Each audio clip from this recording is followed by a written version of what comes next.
Hello, thanks for joining us on your channel of choice at this time, Africa Independent Television, AIT. Welcome to Focus Nigeria, your program in which we put the searchlight on topic issues in the polity. My name is Benga Aruliba. It's a Friday edition of the program. It's been an exciting week, really, from Monday up to today. Today, as a prelude to your weekend, we will spice things up a little. So watch out for Baba OBJ's Nollywood debut. But first, let's start with the hard stuff.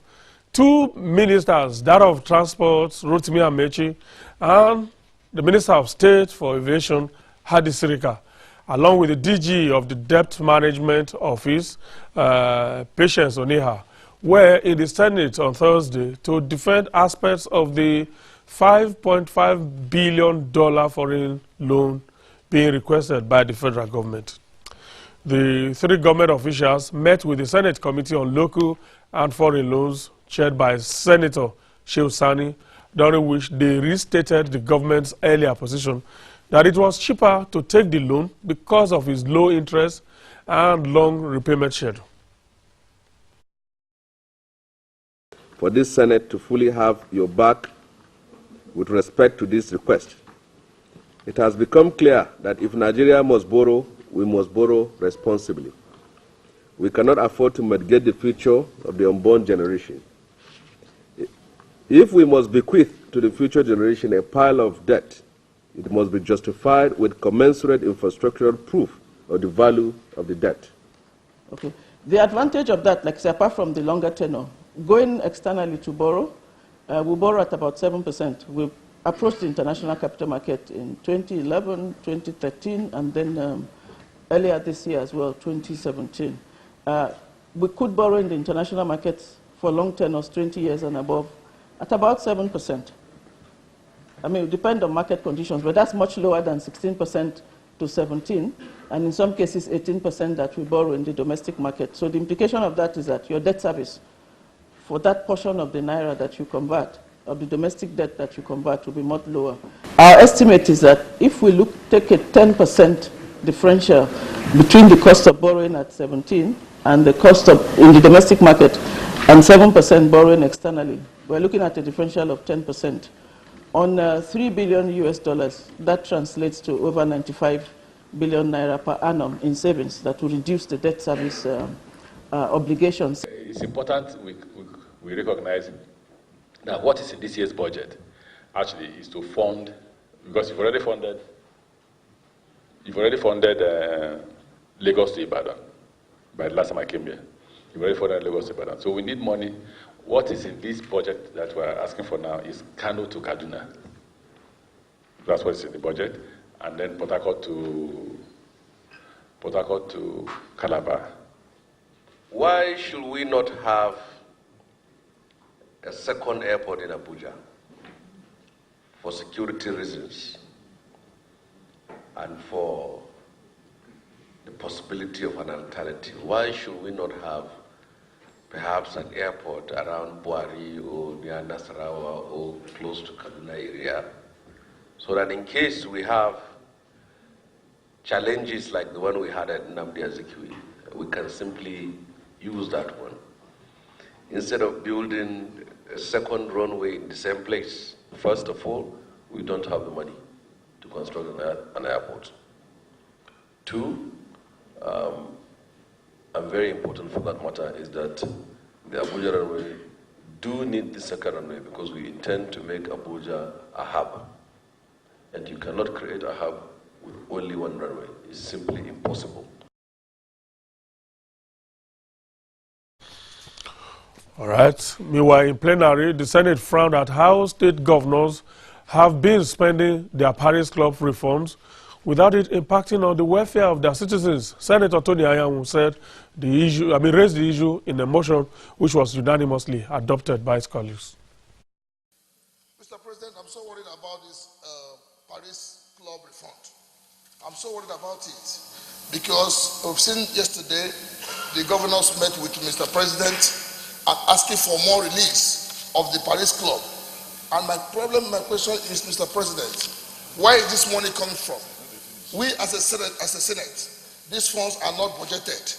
I've not seen anywhere in the budget, and I've not seen anywhere the Senate has given authorization for the release of this fund or for the utilization of this fund. And today, the governors have been asking for this money. And I heard Mr. President, when I listened to television yesterday, where he scolded the governors, asking them so they can sleep and see their workers not being paid. Today, most states are owing 7 months' salary, 6 months' salary. Pensioners have not been paid, Mr. President, and yet monies are being released. All right, Senator Tony Ayamu raising the issue of the Paris Club reform to the governors, which many of them have largely mismanaged. Okay, it's weekend, as I said. We will be building on what we discussed yesterday, the military, healthcare, or medical outreach, a very laudable program which has largely been misconstrued and is getting immersed in unnecessary controversy. We had the military here yesterday, 2 generals, but today we'll be having a civilian. But before that, like I promised, let's have this little breather. It's OBJ and Dele. And if you know who Dele is, good for you. But if you don't, well, let's keep the conversation going on our social platform thereafter. But no doubt, Baba is looking for Ayo's. Did I just say Ayo? Don't join Ayo and Dele together. If you do, you're on your own. But Baba is looking for Ayo's problem here. Baba! Hey! Good morning, Baba. Good afternoon, even good night, Sef. Baba, you can even take any of the whichever one you call, well, make it just be good. Okay, sir. Good morning. Good afternoon. Good night. Good night. All of them are the same thing. Good evening. Make it be good. Yes, sir. Baba, this bro said that one Baba is looking for me. Baba, please, I hope there is no problem. A daily problem care. I dey look for you. People come to me, they say president for 2019. And I say, of the young people I know, Dele is the most qualified. Eh? Baba, me, president. President, the one will be president, they better pass you. You know, here say France get 39-year-old for president. Say that one, he better pass you, he old pass you. No, sir. Hey, correct. Hey, but wait, where I go see money to do all the whole campaign and everything? No, we no go spend money like drunken sailor, like people they spend money before. Only small money for administration of your campaign. That one we can get. Hey! That one we can get. You see, Dele, you have all the attributes that the young people of this country want in a president. Hey! Correct! Hey! Dele for president. Dele for president. Hey, but wait, Dele, me, I go out to campaign for you. Hey, Baba. Not only are we going to raise money, I go out to campaign for you. Hey! Dele for president. Dele for president. Hey! Hey! Hey! Wait, which one be all this rain where they fall for my body now? Abi Baba, rain they fall for your own body too. The thing where they fall for you, they fall for me. The thing where no they fall for you, no fall for me. This one, me and you, they for it together. We day in it together. Dele for president. Dele for president. Hey! Dele, Hey! President Dele, Yes, Baba. how does that sound? That sounds very, very excellent. President Dele, Thank you, sir. President Dele. my president. My Baba. My- Correct! Dele for president. Dele for president. Dele, wake up now. Dele.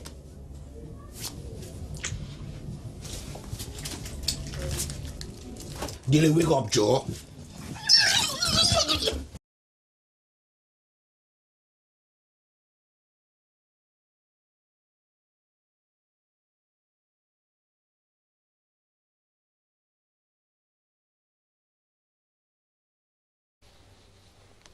All right. Hope you enjoyed that. If you know who Dele is, well, good. But if you don't, let's keep the conversation going. And like I said, Baba is seriously looking for somebody's trouble with this one. Let's get back to the program proper. My guest is there, Dr. Usha Anenga is a medical practitioner. He joins us this morning. Good to see you. Nice to see you. Thank you. Two powerful generals were sitting in that place yesterday. We decided to go soft this morning by having a medical doctor. All right. Yes, and this military medical outreach. Yes. What do you make of it? I want to look at it from the perspective of the controversy that the whole exercise has been steeped in, and for the fact that this wouldn't be the first time that we'll be having a military medical outreach. Why is this one like this? Well, it's just unfortunate because we have a military that are doing very well. They are trying to, you know, as part of their corporate social responsibility, not just protect the people, but also cater for them in terms of health and all that. We've seen how their performance in the northeast, you know, they've reduced Boko Haram to just guerrilla attacks to soft targets and all that.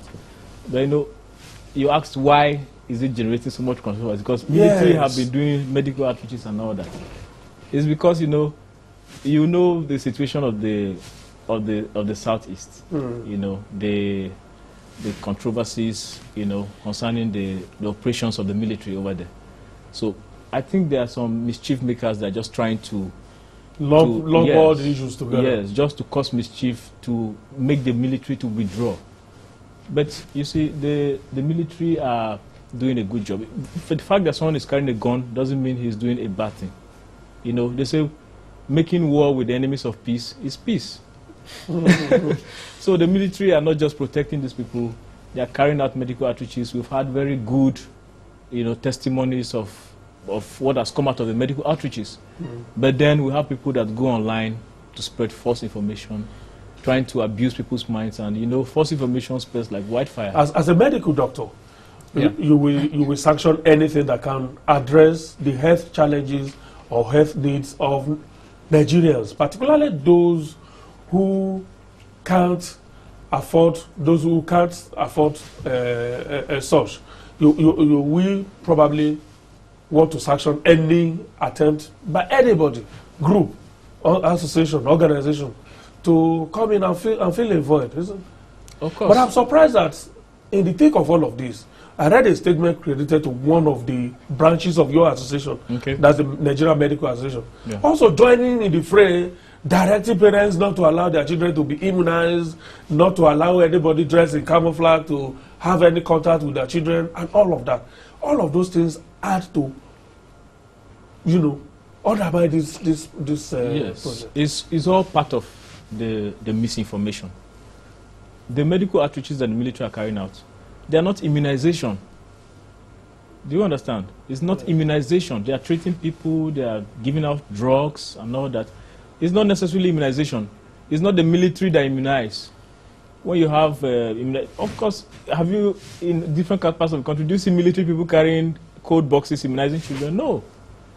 The ministries of health, various state ministries of health, through the federal, at the federal level, program, the national immunization program. So, you know, it's just a whole part of the misinformation. And what are we talking about? Talking about monkeypox, which doesn't even have a vaccine in the first place. So it comes at a huge cost to the country because you're having fake news that is disrupting the school program, you know, disrupting the activities of pupils going to school, and that's affecting the educational system. You know, let's go to, you know, future interventions. Okay, now people are complaining when there is no problem. The military are doing health outreaches and people are saying they are vaccinating. What if we have an outbreak and the real health workers come to vaccinate? You know, that creates a problem because people will refuse. Yeah. So having been warned before. Yeah. Whether these are the same people, maybe this time around, they have removed the military camouflage, and they are still the same people. You know, just raising fake alarm. But how did we get to this sordid end? You know, the issue of misinformation is a big challenge. It's not just on all issues. Well, misinformation on all issues. Fake news, even on all issues, because it's not just in the country. In the US, talking about it. In India, because we have an era when information is uncensored. We have social media where anybody can spread out any information. Do you understand? So you now have someone that can just sit in his room and generate information and spread online. And false information will spread because they try to make it spicy and all that. So it's a problem because of the era of information we are in now, social media and all that. The unfortunate thing is that those who are probably behind all of this are ordinarily informed persons or reasonable members of the public, in some cases, people who are believable as well. Of course. Must we politics, has our politics gone this low that every issue has to take this route? It's very sad. It's very sad. And I can imagine those that are working very hard to give in their best, their efforts just crumbling under this kind of situation. You have the political undertone to everything. People who are even knowledgeable, they are doing this for political reasons. So, irrespective of the knowledge they have, knowledge is different from education. Education is a knowledge that transforms you positively. But they are knowledgeable, but they are not educated because this knowledge is, is detrimental to the society now because they are doing things that are not helping. So that's the problem. I think we need to be more positive as Nigerians. We need to appreciate what we have. Because you go out there, you see our military receiving awards. You go out to other countries, you see how you go see the history of our military helping regional peace in Africa, in the West Africa sub-region, our contribution to ECOWAS peacekeeping. We've done a lot, but, back here, we have people that are trying to thwart the effort. I think we should appreciate what we have. I think this will go a long way to encourage these people because these are people that leave their families, sacrifice their lives, and they are living for national peace, both internally and externally. I think they should be more appreciated. I think so. The arguments against this exercise have been varied. Okay. There are people who say that the military ordinarily has no business in medical outreaches. I don't know whether such people also think that this is the first time that it is happening. For such people, the argument is that it's only when a country is facing national emergency that the government can call on the military to come and assist. Maybe there's a national disaster, for instance, hospitals and medical personnel ordinarily on their own couldn't cope, and then you bring in the military to assist. Yeah. So is that argument based on historical? Because here yesterday we had the military spokespeople who said no, this has always been part of the military. Even in terms of war, the medical component is always part of it. Yes, the military is made up of everybody. You have architects, you have doctors graduating from medical school through short service. They join the military. Do they join? They have to practice medicine. They go and be carrying gun. You understand? So what I would call an emergency, any threat to the sovereignty of the nation is an emergency. And the military in the south is because there's a threat. We have people who are trying to succeed out of a country that has been existing for this long. So it's an emergency for the military to move in there. And everywhere the military are, it's not just to protect the people, they have to deploy all their talent. Which includes all their capacity, which also includes medical, outreaches to communities. And let's not forget that what the military is doing is not just medical. There's educational support. They are giving out materials, educational materials to schools in the southeast. Why are we not saying those materials are, The military spokesperson said so yesterday too. So it's not just the medical aspect. Educational, community service, cleaning the community. It's a whole lot of corporate social responsibility that is commendable. So, the public needs to be aware of this. Do you think it's possible to get to the root of this? Because like you said, this is capable of derailing an otherwise laudable program. Yeah. It's in the south, the Operation Crocodiles. No, it's not crocodile. Snake dance? Crocodile. Python dance? No, Python dance has ended. Okay, crocodile dance in the Niger Delta. Niger Delta, Yeah. and it is also part of the southwest. Yeah. Ondo, for instance. Yeah. Ondo is not known to be a restive area. Yeah. I mean, in terms of there are no secession agitations and all of that. Yes. But this rumor found its way there, and again, it truncated the exercise. If you take the exercise, for instance, to a place where there's peace ordinarily, and this kind of rumor surfaces again, it's capable of also causing the same disruption. I can tell you that in the last 24 hours, yesterday it spread to Borno State, where the federal government, the Federal Ministry of Health are carrying out cholera. Vaccination for cholera. So you see, it's spreading like wildfire.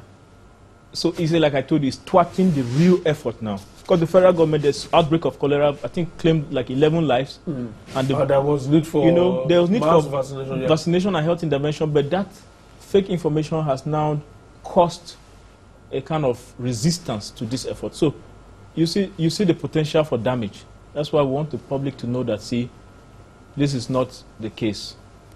The military is carrying out a health intervention. You know, it should be accepted. Already we have, you know, the people carrying out this information, fake news, they are just miscreants because the traditional rulers have accepted the military intervention, you know, the health, you know, a lot of good testimonies. In fact, a woman that have not used her eye to see, lost her sight for a long time, she was treated and she regained her sight. So what do you say to that? So we have very positive testimonies, and I think the public should rise against this trend. The people of Borno State should accept the vaccines so that children will stop dying from cholera. I'm just wondering, because it's still the same country where we are also facing some other health challenges like polio. Yeah. And at the point there will be need for the government to also roll out the scheme for mass vaccination for polio and all of that. And if this kind of rumor is not ended, I'm just wondering whether as a people we're not shooting ourselves in the foot. The potential is huge. You know, the potential for damage. For damage, you know, vaccination is not a one-off thing. It's ongoing. In fact, before your child is accepted into school these days, the child must receive all the vaccinations according to the MPI schedule. From birth, when the child is born, you give him polio vaccine when the child is born. You give BCG, you give polio vaccine. You know, there's a schedule up to 9 months where they give yellow fever, you know, measles and vitamin A supplements. So this is an ongoing process. So the public needs to be aware that this is a process that has been ongoing for a very long time. It's safe to take these vaccines. I've been reading some of the tweets because that's to tell you how stiff people have become in their belief that the military is doing the wrong thing. Yeah. Let me read this tweet, for instance, coming from Kazum El Bashir. Okay. That's what it says. His Twitter handle is, it says, Python dance displays the IPOB by force. Monkeypox erupted. Military vaccinating people who are IPOB members. There's a motive. First, there's a foundation of falsehood. You know, if you just throw out the information that there is no vaccine for monkeypox, that crumbles all the insinuation, all the misinformation. Because was there any vaccination targeted at IPOB members? No. There was never a time the military said we are going to be forcefully vaccinating IPOB members. Yes, there's no vaccination. There's no monkeypox vaccine. And despite the fact that we've been saying this since yesterday, the military was represented here by the acting commander of the Army Medical Corps. Yeah. And he said that this medical outreach was not about vaccination. Yes. And there was nothing forceful about it. Even despite all of that, people are still saying it was a forceful vaccination and all of that. That's why I'm reading most of the things so that you can also begin to address and crumble some of these negative narratives. A doctor treating a patient is a social contract. The patient has the right, doctor's word over. The patient has the right to say, I don't want this. I don't want this treatment or this drug. Yes, and the doctor has the right to say, I don't want to see this patient. Go and see this other doctor. You know, it's a social contract. So I can't imagine medical personnel, because I believe those were military officers, but when they were medical personnel, you know, forcing people to accept medication. I don't think it was the case. A medical doctor is guided by ethics, and, you know, it's unlikely. Let's look at the failures now. Probably the military also could be blamed for certain aspect of, you know, the government. Yesterday I confronted the military with this argument, whether there was enough sensitization about this program. They said they did, and that even if there was no sensitization, this has always been a component of all military operations. All the military operations that have been launched long before now, some dating 3-4 years back. Yeah. Hamar Nakuna or something like that, Lafayette Adole, or Kudama. Something like that. Operation Lafayette Adole, Operation Safe Haven, Operation Polo Shield, and all of that. That there has always been that medical outreach component of it. Yes. And they didn't see any reason why the one in the southeast should degenerate to this level. That's true. Again, you admitted earlier that the southeast had become like a poisoned atmosphere. Yes. Again, with that kind of a poisoned atmosphere, the military was launching Operation Python Dance. Can you call a child, for instance, you want to give a child a loaf of bread, and yet you are holding a stick? Will the child come?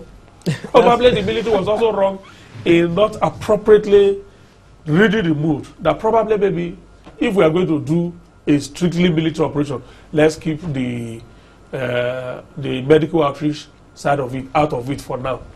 Well, you know, when you say military, what comes to mind?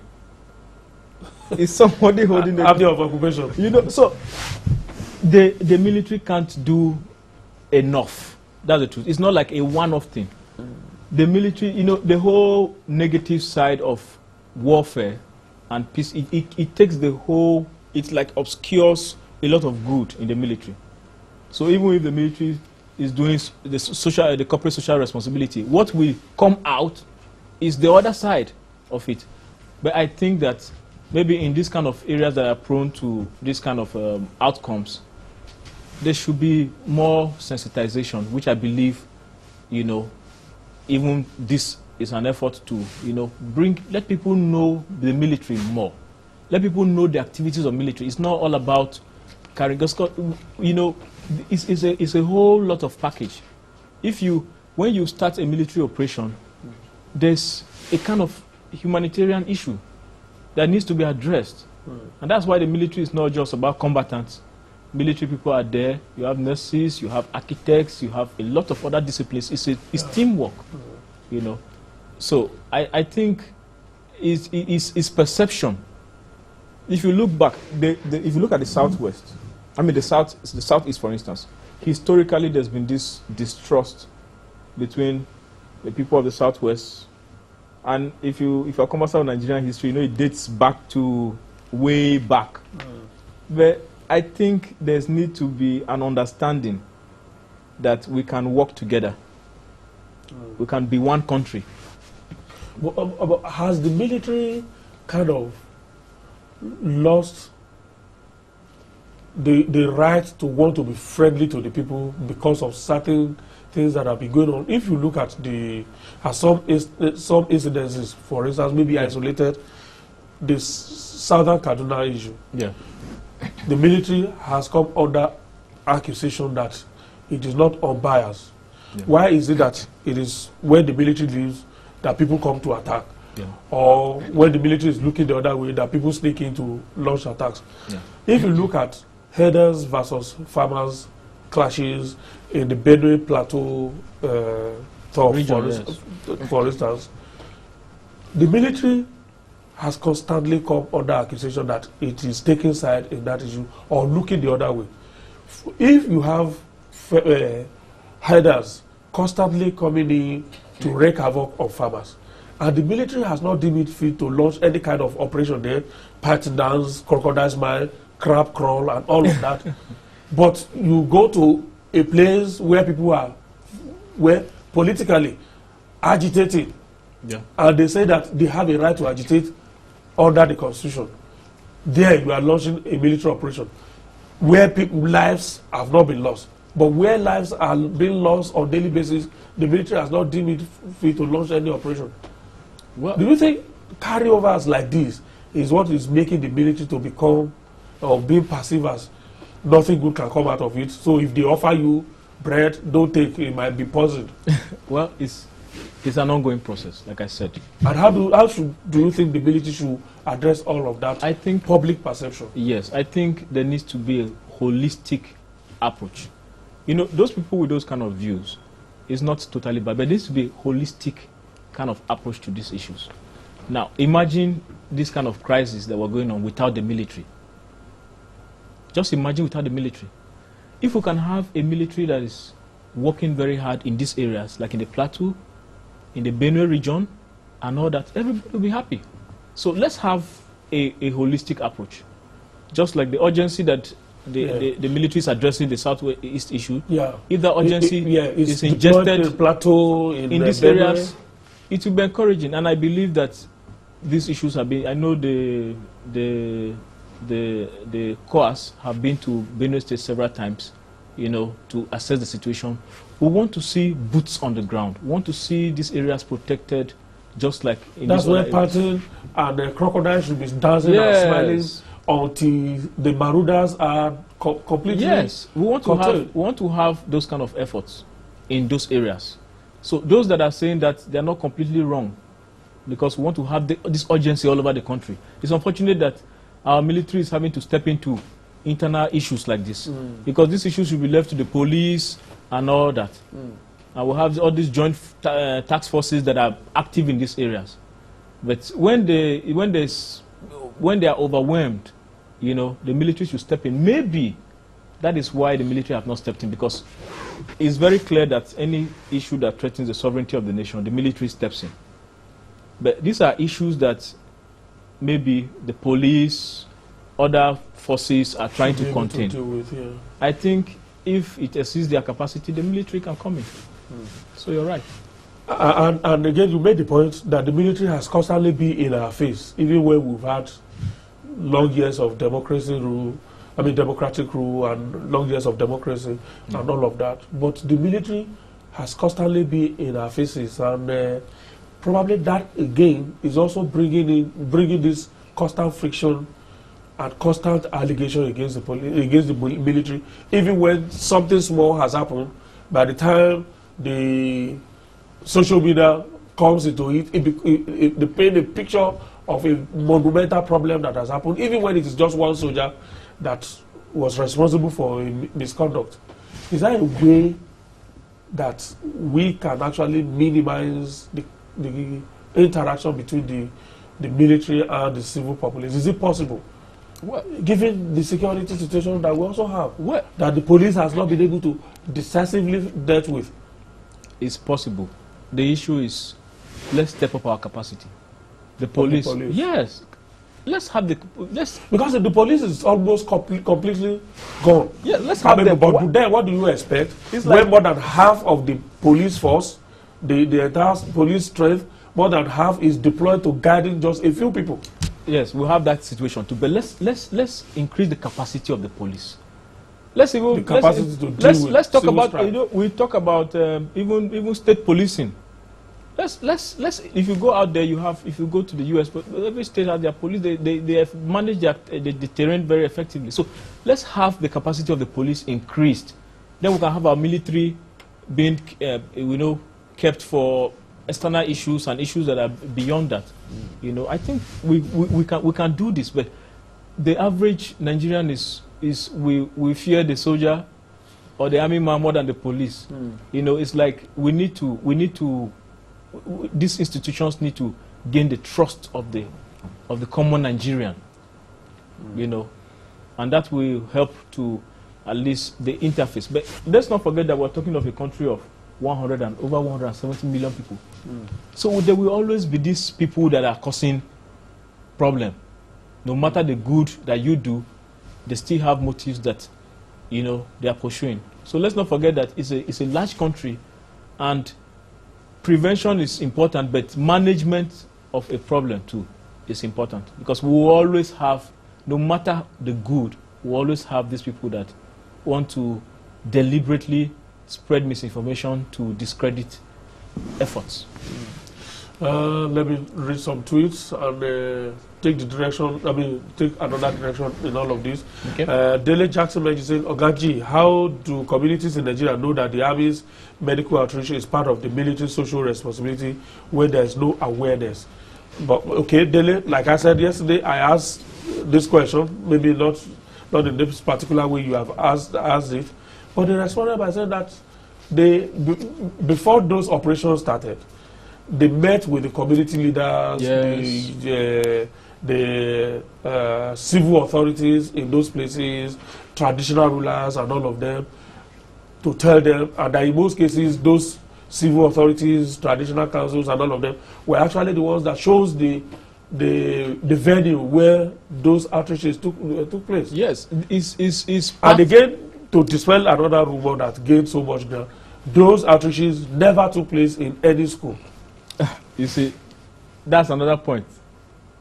So the question of vaccinating pupils or students doesn't even arise. Does not even arise. As part of entering the community, anybody that went through medical training will know that as part of entering in the community, you have to meet with the traditional rulers, pay homage, go to churches, mosques, go to the market, meet opinion leaders, people in the society that are not, that you may not think they are rulers or but they're opinion leaders. You meet with them. So it's a whole lot of structure. And I tell you, some of this misinformation is online. If you go to these communities, they have good testimonies. They are grateful for what's been done to them. We are going to show some you understand? Examples, yeah. But online, the people who are not the ones benefiting, who are probably far away in Lagos, in Abuja. Some of these online opinion molders are actually not in the country too. They are the ones who are posting this information that is scaring people away from benefiting. You can imagine, and these people in the communities don't have access to social media, maybe to come and dispel these rumors. So I'm particularly interested because this has to do with health. Yeah, that's. And when you have an outbreak of a disease, it could spread. For instance, we had a case of some rats were imported from Ghana into the US in 2003, and 74 cases of monkeypox. Just one importation. Do you understand? So just one outbreak can just engulf the whole place. This is a place where you have first-class health facilities. You have have people that respect the military. Proactive response. Those kind of things. You can imagine what will happen in our when we have misinformation. We have people that are already biased, people that are saying this, people are running to pick their children from schools and all that. People are running to panic. Just imagine what happened during the time of Ebola. There was a hoax somebody that spreading a rumor that don't listen to them. To take baths with salt water and all that. And it spread. Even professors, knowledgeable people were doing this. So, there's potential for spread, but we are also coming behind saying that there's no need for panic. Let's accept the health outreaches. Let's accept vaccinations in Borno State against cholera. I think there's another effort in Kogi and Kebbi State against, I think, polio also. So let's accept these interventions and move ahead. Just to tell you how far we've gone in our ways. Okay, Idowu Samuel, for instance, he said, please let your guests be two on Focus Nigeria so that this issue will be balanced. Okay. As if we didn't have to yesterday. He's only supporting the military. And this man is a medical doctor. So how is he supporting the military? Is he wearing uniform?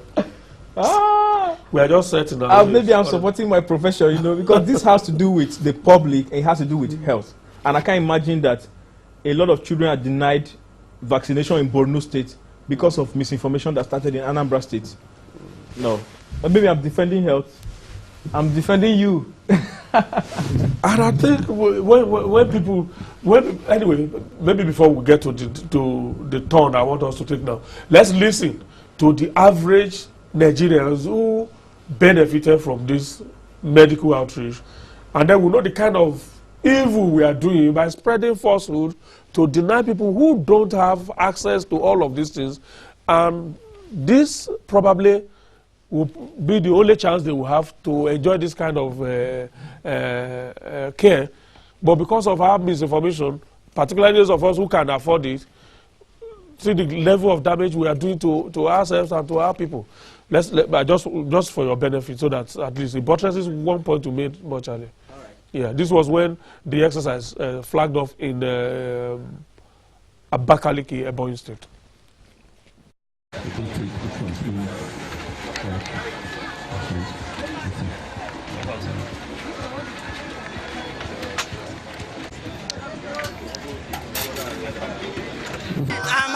I'm happy with their activities of today. They tested they did the test. We went to their lab there. They run some tests, lab tests for us, and they gave us drugs and mosquito nets.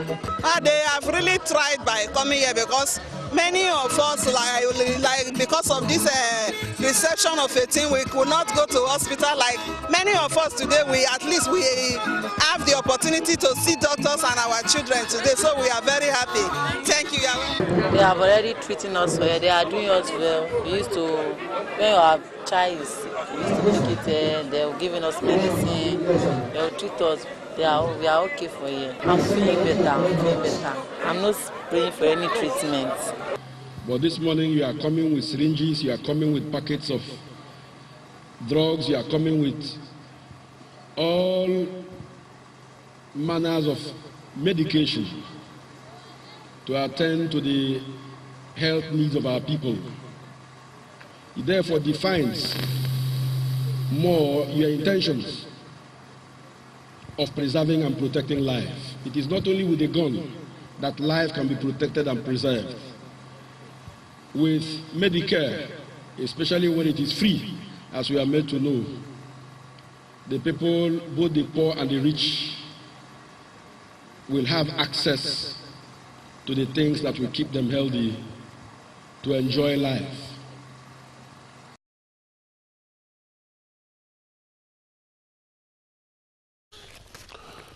That was the deputy governor of Ebonyi State, when that medical outreach flagged off in that state, and you could hear people testify to what they benefited. Despite the fact that, like I said, since yesterday, we've been trying to correct this opinion that this is all about vaccination. The military people involved came here yesterday, insisted that it's not about vaccination. They test people, test your blood level, your high blood pressure, whether you have it, test your eyes, whether you need surgery. If you need surgery, they have people who perform minor surgeries. If you need medicated glasses, they have some they could give out freely. They give out drugs if what you need is drugs and all of that. Not about vaccination. But all the messages coming in are talking about vaccination. Genevieve Anthony say, my concern is how come the vaccination, again talking about vaccination, is not made public normally. In this nation, before such outreach is done, people are usually sensitized. Again, this is not about mass immunization. If you are going to do immunization, radio and television adverts go on for days and all of that. The people involved, you see them move from street to street. Yes. Here, these people just go to a particular location. People who are in need, come to them. Yes. There's a huge difference. Vaccination is... What should the military do to salvage this program? Well, I think, for starters, you know, when you see doctors working, for instance, doctors that work with children, the pediatric doctors, you see them, normally a doctor will wear a white coat. So children have associated this white coat with pain. They think a doctor is coming to give injections. Especially the nurses. The nurses are wearing white. So these doctors have now, they wear very nice, you know, dresses with flowers and all that. If you enter the pediatric ward, you see cartoons on the wall, try to make the environment friendly. So I think the military can adopt this approach without, because I saw the video, I saw very camouflage, you know, and you know these hefty people walking, and you know, even the doctors that join the military, they go for training, physical training. So I think when next time... They should stop deploying the ones that look fierce. Don't wear camouflage, at least. Just wear something nice and, you know, not the kind of military dress. I think that way, because it's a perception issue. Because the facts are clear. It's a military outreach. There's no vaccination. In fact, there's no vaccination against monkeypox. The closest vaccine to monkeypox is the smallpox vaccine. And the last time it was administered, I wasn't born that time, 1980. When you were born in 1980? I'm sorry, I wasn't born. I'm sure you don't want me to tell you where I was in 1980. So, you see, it's a perception issue. So, let's correct the perception. Let's have a more friendly outlook to this issue, beginning from the appearance. Okay? Let's have them dress in very not camouflage clothes, you know, and attend to these people. I think it will go a long way. That's one. That's by way of advice. That's one. And publicity, it can never be enough. Okay. So I'm not saying there was not enough publicity, but there needs to be constant publicity. In fact, let's begin to show the corporate social responsibility side of the military now. More. Let them know that, see, saving lives, just like a doctor, a military man is just like a doctor. You know, with all due respect to your profession, they say the medical profession, the clergy, the military, I think, and is it lawyers or so? These are life, you know, imminently life-saving professions. So, you know, we need to project this aspect that the military are no less than a doctor saving lives. We do the same thing. Because if you prevent death, you're saving life. And that's what a doctor does every day, to prevent somebody from dying. And if you, what does a doctor do? You kill maybe the microorganisms or whatever is causing someone to die. You try to prevent it. And that is what the military man does, preventing those that will cause death from causing it. And that's it. So there's need for ongoing publicity on every aspect of the military, not just the combatant, the combative aspect. On the scale now, would you think the advantages of these military outreaches, medical outreaches, far outweigh whatever grievances people may nurse against the military? What? Even if somebody is beating you every day, and for once he says, I'm not beating you today, I have come to offer you succor. Should you say because he has been bad to you previous days, you won't take that succor that is bringing? That's the point. That's the point. And this is free. It's free. If you go to the hospital, you spend some money. But this is free. So why don't you accept something that will help you, at least for face value? This, put one or two together. This thing is going to help me. Let me accept it. Even for survivor's sake, you can eat your enemy's bread. You know? So how can the military save this? I suggested to the military chiefs yesterday that is it possible, because this is like a carrot and stick kind of operation.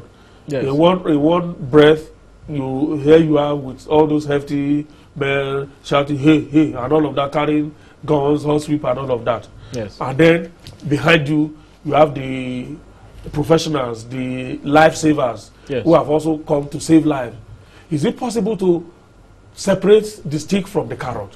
When you want to offer stick, go there, offer stick alone, so that people will know that this is what we have come to do. And when you have brought carrot, let people who want to eat carrot be able to be in that frame of mind to come out and say, yes, we are embracing this. I will even suggest that there should be, the military should go out and do outreaches. Everywhere. Everywhere. Devoid of military. Devoid of areas that are, pipe downs and. You can go to a place like, what's the most peaceful state in Nigeria? My state. What state is that? Ekiti. So, okay, military go to Ekiti. You have barracks everywhere.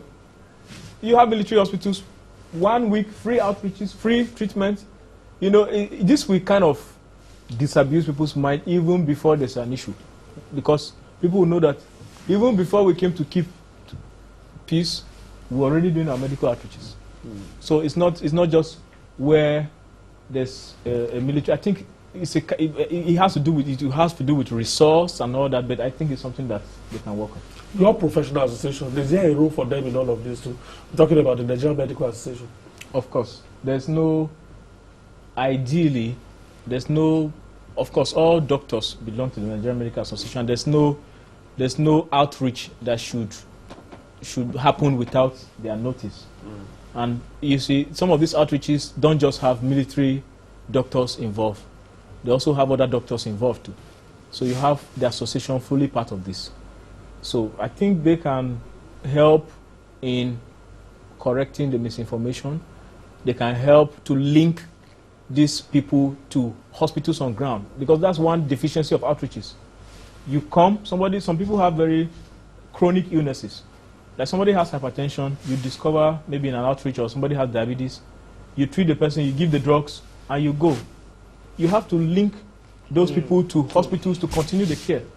So ordinarily, your association should be involved. Yes, should be involved so that you link these people for care, because they can't just take the drugs and then go back. These are chronic illnesses that, what if there are some outreaches that you do free HIV screening.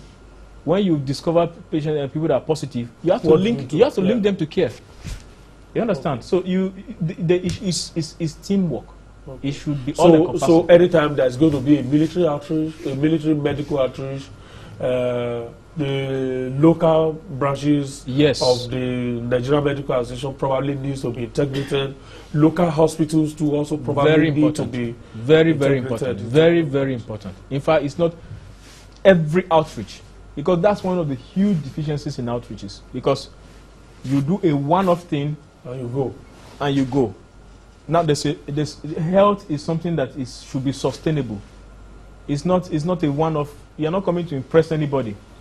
You are taking the end. The end is what we want. You are taking care of people. So those that have acute illnesses, you treat them and they get well. But those that have chronic illnesses, you have to link them to where they'll be continue receiving care. I think this is where the Nigerian Medical Association and other local hospitals are coming. Okay, we should be running up. Fola Rahim says camouflage uniform should not be an issue if it hadn't been before now. The camouflage is traditional when on special duty. I think he's probably voting for why the military. But come to think of it, the military are going to a desert area, okay? Yeah. And they use a uniform that looks like the desert. Yeah. Do you understand? Yeah. The military are going to let's say a forest area, and they use a green. So if the military use camouflage, that's why they call it. It's a camouflage. What is camouflage? And it has to disguise your environment. The word camouflage blend with your environment. Is to blend with your environment. Yeah. So camouflage, on the contrary. If you are offering a medical outreach, you should camouflage. Camouflage shouldn't be the military camouflage shouldn't be the uniform. Yes, camouflage in a medical way. So medically. Yes. Alasi Olakule, I wonder why the governors and those in authority are not speaking out to reassure the people and more awareness to the public. Some of the states did, like in Ondo, for instance, the Ondo state government rose stoutly to defend the medical outreach and prevent parents to not to go to schools, to disturb their pupils and all of that. Whereas in some other states, the state government officials were the one fueling the entire problem. Anyway, let's leave it there. Thank you so much, Dr. Anenga. Thank you very much. Finding time to, I'm happy to out of your very busy schedule, to at least come and beam the searchlight on the rules of the medical profession. Thank you very much. I appreciate your time. Thank you. Thank you too for investing your time with us. That's the last edition of Focus Nigeria for the week. Enjoy the weekend. I'll see you.